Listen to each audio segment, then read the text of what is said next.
Hi అండి, నమస్తే. ఇంటిని నీట్గా ఉంచడమే కాకుండా తక్కువ టైంలో ఈజీగా పనులన్నీ చేసుకోవచ్చు. ప్రెషర్ కుక్కర్ యొక్క విజిల్స్ ఉంటాయి కదండి, ఆ విజిల్స్ పైన ఉండే ఇలా క్యాప్ని అన్నీ కూడా తీసేసి సపరేట్ చేసుకోవాలి. వంట చేసిన తర్వాత ప్రెషర్ కుక్కర్ని క్లీన్ చేసాం, కానీ ఇలాంటి విజిల్స్ని మాత్రం క్లీన్ చేసుకోలేమండి. కొద్దిగా టైం ఉన్నప్పుడు వీటన్నిటిని ఒక గిన్నెలోకి వేసుకొని ఇంట్లో ఉండే వైట్ వెనిగర్ని కొద్దిగా వేయాలి. వైట్ వెనిగర్ లేని ప్లేస్లో నిమ్మకాయ రసాన్ని కూడా వేసుకోవచ్చు. దీంతో పాటు విమ్ లిక్విడ్ని కూడా కొద్దిగా వేయండి.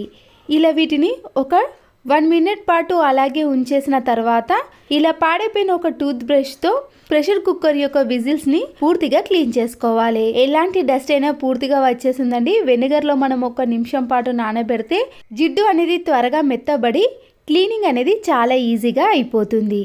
ఇలా క్లీన్ చేసుకున్నాక వాటర్తో క్లీన్ చేసుకున్నాం అనుకోండి, దాంట్లో ఉండే జిడ్డు అనేది పూర్తిగా పోయి విజిల్స్ అనేవి మళ్ళీ కొత్త దానిలా. ప్రెషర్ కుక్కర్ యొక్క విజిల్ రానప్పుడు కూడా ఇలా ఏదైనా ప్రాబ్లం ఉన్నా మనము విజిల్స్ని క్లీన్ చేసుకున్నాం అనుకోండి, విజిల్స్ కూడా ఈజీగా వచ్చేసాయి. పట్టు శారీస్ బ్లౌజులు కానీ వర్క్ బ్లౌజులను మనము ప్రతిరోజు యూజ్ చేయలేం కదండి. ఈ హుక్స్ అనేవి ఒక్కొక్కసారి సిలుమెక్కిపోతాయి. ఇలా పిల్లలు యూజ్ చేయని నోట్బుక్ పేపర్ని తీసుకొని ఈ హుక్స్ మధ్యలో పెట్టేసామనుకోండి, ఇలాంటి బ్లౌజులను మనము సంవత్సరం తర్వాత వాడినా కానీ హుక్స్ ఎలా ఉన్నాయో అలానే ఉంటాయి. ఎలాంటి సిలుము కూడా ఉండదు. రాళ్ళ ఉప్పును మనము ఇలా ఒక డబ్బాలో వేసుకున్నప్పుడు వర్షాకాలం కానీ చలికాలంలో తేమ అనేది ఎక్కువగా వస్తుందండి.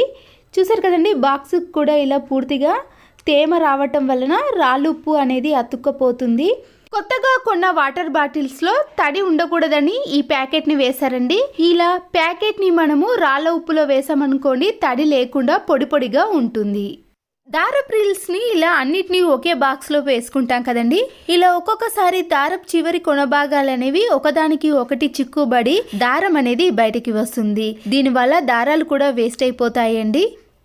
ఈ దారాల కొనభాగం అనేది చిక్కుపడిపోకుండా ఉండడానికి ఇలా ఏదైనా ఒక స్టిక్కర్ని ఆ కొన భాగాన పెట్టేసామనుకోండి, దారపు స్ట్రీల్స్ అనేవి బయటకి రాకుండా ఎప్పుడు కావాలంటే అప్పుడు ఈజీగా వాడుకోవడానికి వీలు ఉంటుంది. సబ్బును కాకుండా మీ దగ్గర ఏదైనా సబ్బు తునుకలు ఉన్నా పర్వాలేదండి. నా దగ్గర సబ్బు తునుకలు లేవు. నేను డైరెక్ట్గా తునుకలు ఎప్పుడైనా ఉన్నప్పుడు ఇలా కొత్తగా తీసిన సోప్కి అతికించేస్తాను. మీ దగ్గర సబ్బు తునుకలు ఉంటే దానిని మాత్రమే తీసుకోండి. కొబ్బరి తురిమే దానిని తీసుకొని ఈ సబ్బును ఇలా సన్నగా తురుముకోవాలి. ఇలా మీకు ఎంత కావాలంటే అంత మాత్రమే తురుముకోండి.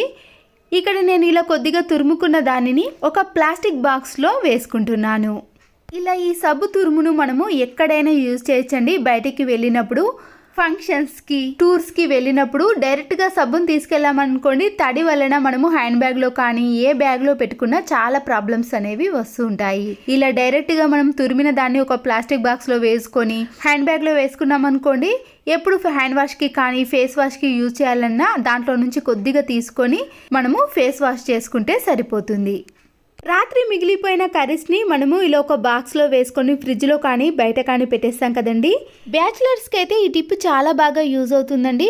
ఇలా మిగిలిపోయిన కర్రీస్ని మనము మర్నాడు తినేటప్పుడు కర్రీని కొద్దిగా వేడి చేస్తాం, కానీ ఇలాంటి చిన్న చిన్న గిన్నెలను గ్యాస్పై పెట్టినప్పుడు అవి కిందికి పడుతూ ఉంటాయి.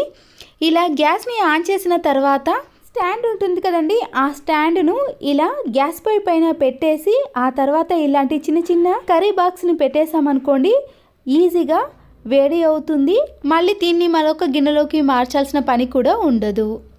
ఇలాంటి హ్యాంగర్స్ ఉంటాయి కదండి, దీనికి మనము అటువైపు ఇటువైపు 2 సాక్సులను వేయాలి.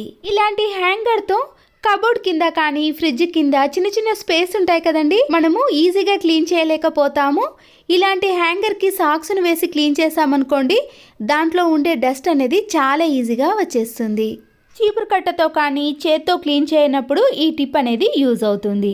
అయిపోయిన కోల్గేట్ పేస్ట్ ఉంటుంది కదండి, అది వేస్ట్ అని పడేస్తాం, కానీ దీనిని కూడా మనం యూజ్ చేసుకోవచ్చు. ఇలా కోల్గేట్ పేస్ట్ని చిన్న చిన్న పీసెస్గా కట్ చేసుకోవాలి.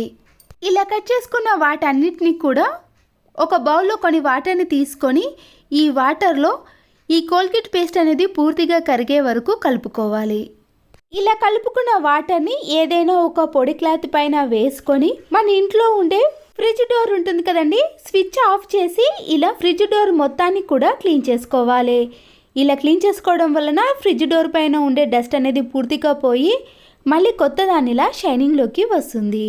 మిగిలిన కోల్గేట్ వాటర్ని తీసుకొని సింక్ ఉంటుంది కదండి, సింక్ కానీ వాష్ బేసిన్ని ఇలా వాటర్ని వేసి మనము ఏదైనా బ్రష్తో కానీ స్క్రబ్బర్తో క్లీన్ చేసుకోవాలి. ఇలాంటి వాటిని లిక్విడ్లు సర్ఫ్ను యూజ్ చేయడం కంటే ఇలా కోల్గేట్ పేస్ట్తోనే క్లీన్ చేసి చూడండి, తక్కువ టైంలో ఈజీగా క్లీన్ అయిపోతాయి. ఇంకా మిగిలిపోయిన కోల్గేట్ వాటర్ని వాష్రూమ్లో వేసి బ్రష్తో క్లీన్ చేసుకొని చూడండి, మీరు హార్పిక్ కంటే కూడా ఈ రిజల్ట్ అనేది చాలా బాగా వస్తుంది. ఎలాంటి జిడ్డు మరకలైనా ఎల్లో మరకలైనా ఈజీగా తొలగిపోతాయి. నేనైతే ప్రతిసారి వాష్రూమ్ని క్లీన్ చేసేటప్పుడు మాత్రం కొద్దిగా కోల్గేట్ పేస్ట్ని వేసి క్లీన్ చేస్తానండి. మరకలైతే చాలా త్వరగా పోతాయి.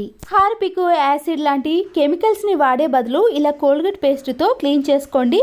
వాష్రూమ్ కూడా చాలా నీట్గా మంచి సువాసన కూడా వస్తుంది.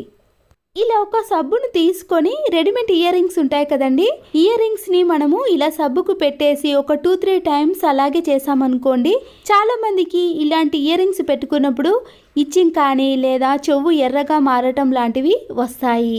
చెవికి ఉండే హోల్లోకి ఈజీగా పోవాలన్నా ఈ టిప్ అనేది యూజ్ అవుతుంది. అల్లం వెల్లుల్లి పేస్ట్ కోసం కానీ చట్నీల కోసం మనము ఈ వెల్లుల్లి రెబ్బలపై ఉండే పొట్టును తీస్తాం. ఒక్కొక్కసారి మన చేతులు కూడా చాలా నొప్పి పెడతాయి కదండి. టీ వడపోసే జాలి ఉంటుంది కదండి, ఆ జాలితో మనము ఇలా వెల్లుల్లి రెబ్బలను చేతిలో పట్టుకొని డైరెక్ట్గా దానిపై ఉండే పొట్టును తీసేయవచ్చు. ఇలా నేను డైరెక్ట్గానే తీసేస్తున్నానండి, చిన్న చిన్న పీసెస్గా కూడా చేస్తలేను.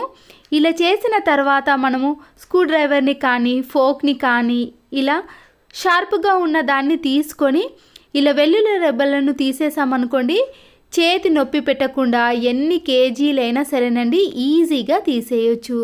5-6 వెల్లుల్లి రెబ్బలపై ఉండే పొట్టును తీయాలంటే ఈజీగా తీసాం, కానీ మనము అల్లం వెల్లుల్లి పేస్ట్కి కిలోల చొప్పున తీసాం కదండి, అలాంటి టైంలో కానీ మనకి చాలా ఇబ్బంది పడుతూ ఉంటాము. చూసారు కదండి, నేనైతే ఒక్క రెబ్బను కూడా ఇలా ఒక 30 సెకండ్స్ లోపే తీసేసాను. మీకు ఇంకొక రెబ్బను కూడా తీసుకొని ఇలా టీ వడపోసే జాలితో బాగా రుద్దేసేయాలండి. ఈ వెల్లుల్లి రెబ్బలను మనము చేత్తో అటు ఇటు తిప్పుతూ జాలితో పొట్టును తీసేయాలి.